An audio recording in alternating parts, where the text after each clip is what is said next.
Hey Q, nice to meet you. My name's Ed, and today I'm at the University of Dallas with a banner that says, "Why aren't you vegan yet?" You've been listening to a conversation I've just been having. Yes. And it seems like you have some questions or some ideas or thoughts. So let me know what you think.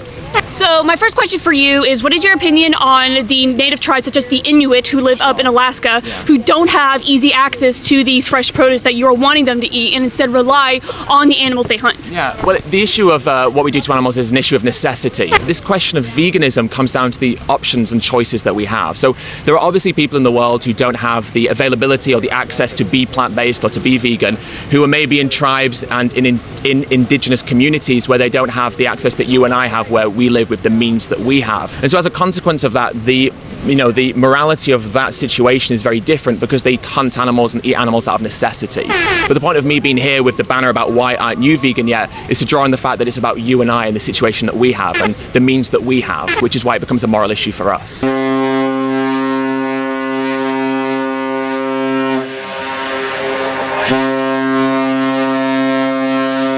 No, I understand the logic of that. If he's committed a crime and he's guilty of animal abuse, then he should be made accountable for that.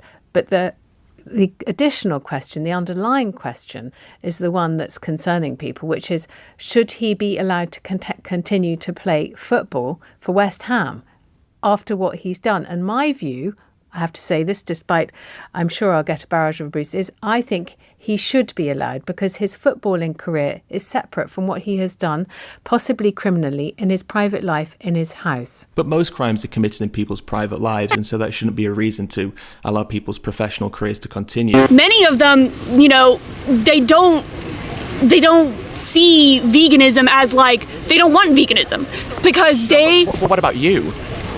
Veganism is very much a white colonized thought. It very much is. Well, people say that, but then also people say that when you look at the roots of non-harming animals for diets, it's deep-rooted in places like Hindu cultures and Jainist cultures. And so the idea of abstaining from eating animals is very much deep-rooted in kind of like Buddhist, Hindu and Jainist cultures, and not necessarily in a white colonialist process, at least. Yeah, if they say I'm going to go hunt moose, the moose hears that and says, they are not worthy to have me. Oh, okay. They are not worthy to eat me, and so it hides. Because they presumably don't want to be killed if they're going to be alerted to that. But the point that... Yo, can I shoot you? Wait a second, are you worthy? I think so. What do you mean worthy? I don't know. Some girl was talking about being worthy enough to kill a moose. Oh yeah, definitely bro. I am worthy. You know what? It's fine dude. I'll take your word for it. Shoot me, bro. And whilst we may make the argument that when we look at the rise of veganism as a popular cultural thing, it's kind of emerging from places in Europe, Australia, and the US. Actually, when you look at the growth rates of veganism, in America, one of the biggest demographics in terms of adopting veganism are African Americans. And so to make the claim that it's a strictly white colonialist thing doesn't hold up, especially as white vegans aren't going to indigenous communities in Alaska and aren't trying to impose that on them. I'm here in Dallas talking to people like yourself. So we're here again at 10 Market Animal Save to bear witness to the auction off of animals, and apart from obviously seeing the animals and bearing witness to them and filming them and showing them as individuals, I want to talk to as many of the farmers is a as many white colonized as possible. After all, these are the people who are most psychologically and economically invested in this way of life, and I want to ask them the questions I normally ask people to see if they have any different answers, to see if they can morally justify it in a different way. So how far should he have to go?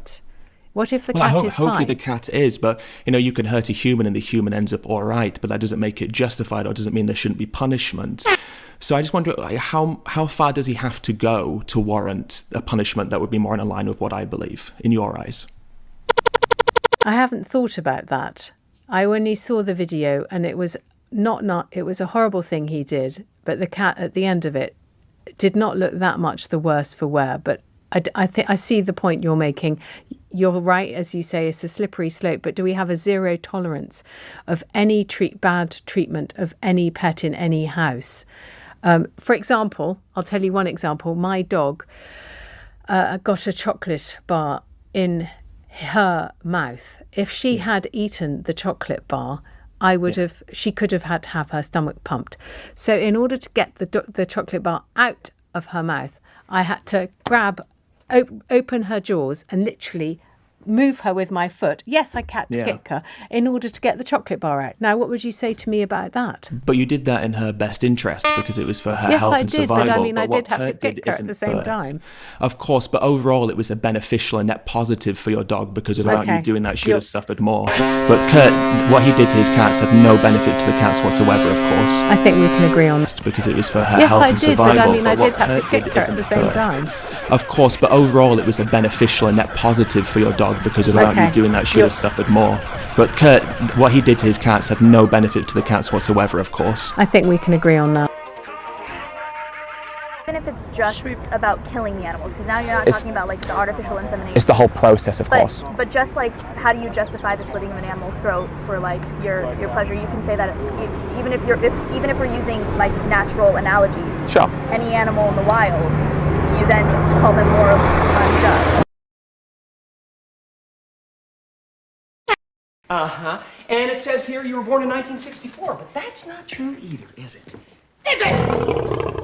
Can you tell me what it says here on your birth certificate under date of birth? Your Honor, I object. What does this have to do with anything? Overruled.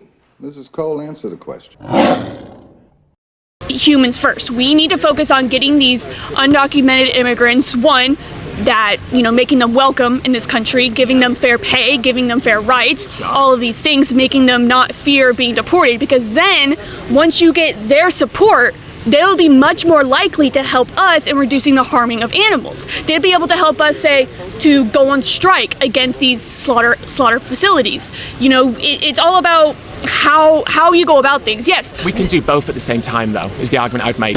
If you kill them in a humane way where they don't feel pain, in a halal way. How do they kill animals halal? They kill them without pain. How describe the process? I could not tell you specifically because I'm not Muslim. But you can tell me that they die without pain, but you can't tell me how they're killed. Yes, because I have Muslim friends and I ask them, I'm like, what does halal mean? They say basically they're killed in a very specific way where they, as less pain as possible. Can I tell you how they're killed? They have their throats cut, but they're not rendered unconscious. So they're conscious and they have their throats cut. Is that how they're killed in the halal way? Yeah, kosher and halal. That's what it means. But okay, so again, do you think that sounds compassionate? It's more compassionate than other ways of killing them. It is, but is it more compassionate than not killing them? They're gonna. Dude, even vegans don't get your weird, stupid wannabe sense of irony here. Who's your audience? Nobody gets these dumb jokes. Dude, even vegans don't get your weird, stupid wannabe.